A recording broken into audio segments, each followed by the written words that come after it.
News here on a Thursday night. We do begin tonight with the federal judge blocking President Trump's executive order that would end birthright citizenship, at least for now. President Trump responding tonight. Also, the president making news this evening after his decision on the files involving the assassinations of President John F. Kennedy, RFK, and Martin Luther King. First, the executive order blocked tonight. The judge today calling the president's order trying to end birthright citizenship, quote, blatantly unconstitutional. The Justice Department responding tonight saying it will vigorously defend the president's order.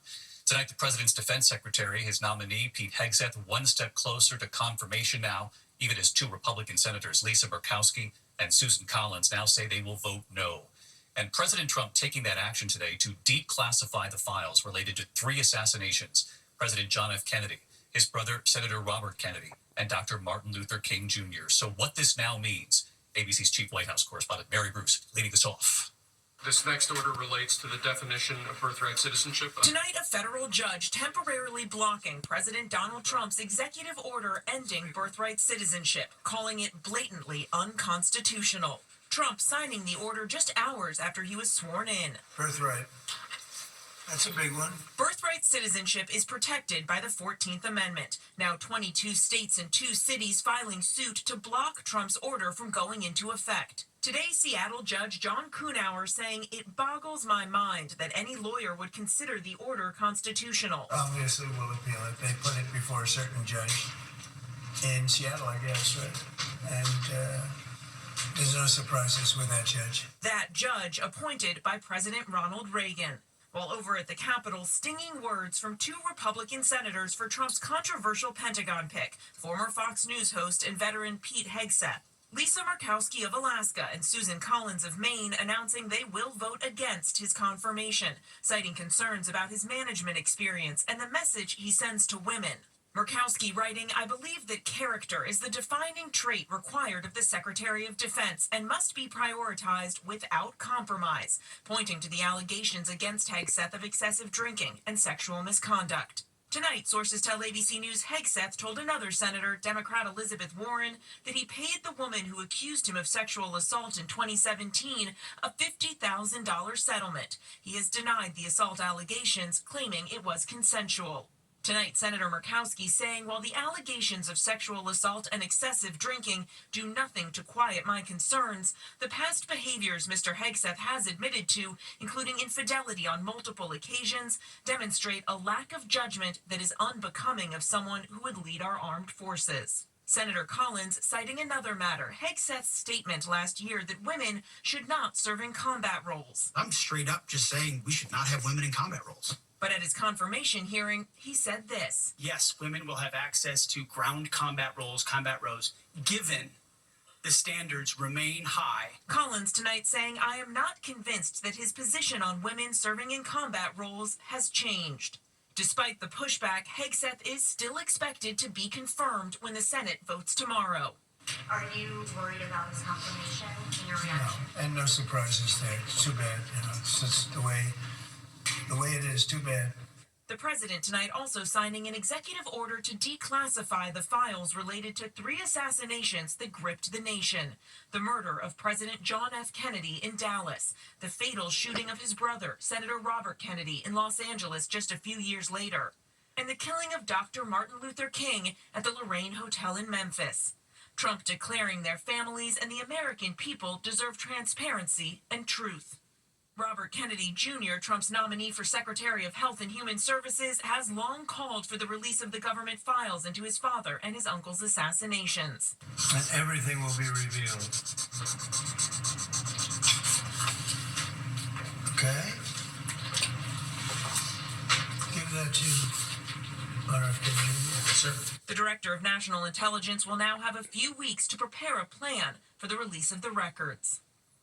The president today also speaking before the World Economic Forum in Davos. Trump saying he will demand that the Federal Reserve lower interest rates, raising questions about just how independent he wants them to be. He's also calling on Saudi Arabia to lower the cost of oil. Of course, the Saudi Crown Prince, the first foreign leader he spoke with back in office, and the Dow today responding, jumping 400 points, David. It was a good day on the Dow. Mary, thank you. ABC News learning tonight of what authorities are calling an alarming breach at the U.S. Capitol. They say a man was able to walk around inside the Capitol with a loaded gun, even as confirmation hearings were underway. Pierre Thomas tonight at what he's learned. Capitol Police tonight acknowledging a stunning security failure that occurred just a day after President Trump was sworn in. A failure department officials say can never happen again. ABC News first learning that a 27-year-old Massachusetts man, who authorities had been searching for out of concerns he was having suicidal thoughts, allegedly made his way through security at the Capitol and took a full tour, all while armed with a 9mm handgun. We are in the middle of a highly dangerous threat environment. Law enforcement across the country, including the Capitol Police, need to take every threat seriously, and their officers need to remain extra vigilant. According to Capitol Police, the breach occurred sometime between 1 and 2 p.m. Tuesday afternoon, amid confirmation hearings with senators, House members, and the public, all unaware that they were in a potentially dangerous situation. Authorities say the man set off magnetometers at the Capitol Visitor Center and was then subjected to additional screening by a Capitol Police officer who failed to find the firearm, which was discovered as the man left the Library of Congress following his tour. That officer has been suspended pending a full review of the incident. We're told that Capitol Police officers will now undergo mandatory refresher training on security screenings. Capitol Police say there's no indication the man was there to harm members of Congress, but law enforcement sources told me today they were shocked that someone apparently suicidal was walking through the Capitol with a loaded gun. David? Alarming indeed. Pierre Thomas tonight. Pierre, thank you. We're going to turn next here to the 7 police officers shot and wounded while responding to a call in San Antonio. A Navy veteran now accused of opening fire, shooting officers one by one as they arrived. Here's ABC's Maria Villarreal.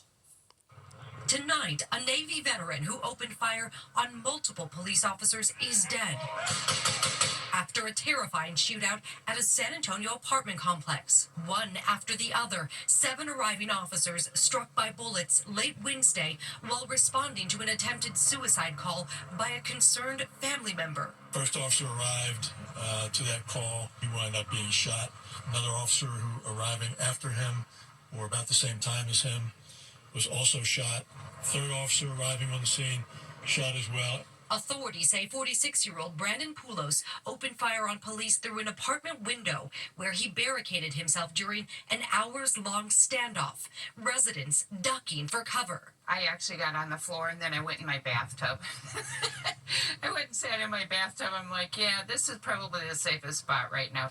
Those officers now recovering from non-life-threatening injuries. David, it's still unclear whether the suspect shot himself or whether he was killed by police, but we do know he was a 10-year veteran of the Navy and he was arrested and released over the weekend.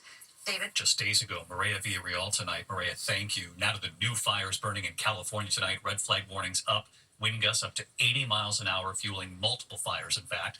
And the scare for a time along the 405 freeway right near the Getty Center Museum. Matt Gutman on the scene again tonight. Tonight, Southern California is again a powder keg, howling Santa Ana winds and bone-dry conditions, fueling fires big and small.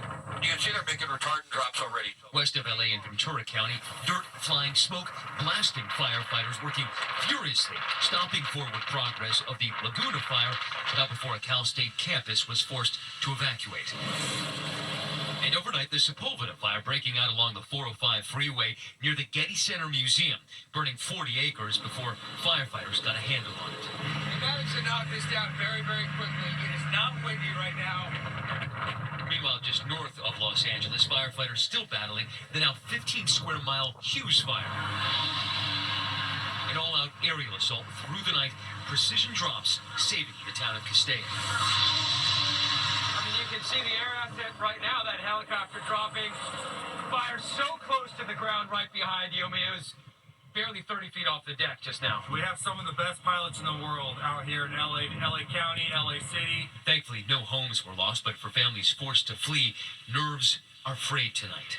Sad when we were leaving, especially seeing what happened with Palisades and all that. David, Southern California is such a tinderbox today that there have been 10 new fire starts today alone. And you can see firefighters still here at the Sepulveda fire. They're trying to spray down hot spots on the hillside over there. That's because those red flag warnings are set to persist into tomorrow morning with winds gusting locally at up to 80 miles per hour. David. All right, Matt Dumpin again tonight. Matt, thank you. Let's get right to meteorologist Lee Goldberg from our New York station, WABC, tracking the dangerous winds right into the night. And, of course, here in the east when this brutal cold finally breaks. So, Lee, take us through it all. David, we'll begin with the fire forecast. We're not done with the critical fire danger just yet. The winds are relaxing a bit, but we still have some powerful, dangerous gusts and low humidity into tomorrow morning. The red flag warning will go until 10 in the morning. But big pattern change for the weekend. Onshore winds, higher humidity, even some moderate rain and mountain snow. The only concern, isolated downpours. If they hit the burn scars, we have to be concerned about mudslides. Turning to the cold, sound the retreat. The Arctic air is definitely easing. We still have one more cold morning in the southeast. You see the cold weather alerts, sub-zero wind chills in the Midwest, but temperatures take off over the weekend. 60s are back in Houston, 50s in Atlanta, and 40s here in the Northeast will go a long way to cure that cabin fever. David, the 40s will feel like summer around here. Lee, thank you. We turn to the other news tonight and the alarming images from on board that passenger jet that took off from Boston, smoke suddenly filling the cockpit and the cabin, the pilots declaring a mayday. Here's Ariel Reshef. Tonight, that urgent mid-air mayday as smoke fills the cockpit and cabin of a Cathay Pacific Airlines plane. Mayday, Cathay 811. This passenger video taken just minutes after takeoff from Boston's Logan International Monday, showing reading lights shining through the thick haze as it quickly filled the packed Hong Kong-bound aircraft. Initially, I thought, I was like, maybe it's just the altitude, air difference. And then I was like, I can't breathe. The pilots forced to turn the Airbus A350 around in the air for nearly an hour. Cathay 811 will need to dump fuel for return into Boston Airport. Dumping fuel to lighten the plane, landing safely back in Boston. The airline saying none of the 302 people on board were hurt. David, Cathay Pacific says that its engineers are inspecting that plane. So far, the airline has not said what may have caused the smoke. The FAA says that it is looking into a possible mechanical issue. David? All right, Ariel Reshef. Ariel, thank you. Tonight, a new settlement in a years-long opioid lawsuit. The Sackler family and their company, Purdue Pharma, agreeing to pay $7.4 billion to settle lawsuits involving its painkiller OxyContin. That's $1 billion more than an earlier deal. In addition, the Sacklers gave up their demand of immunity from future opioid lawsuits. 15 states, local governments, and individuals joined in this lawsuit, claiming the Sackler family and their company fueled addiction and overdose deaths. A judge still has to sign off on this new agreement. When we come back here to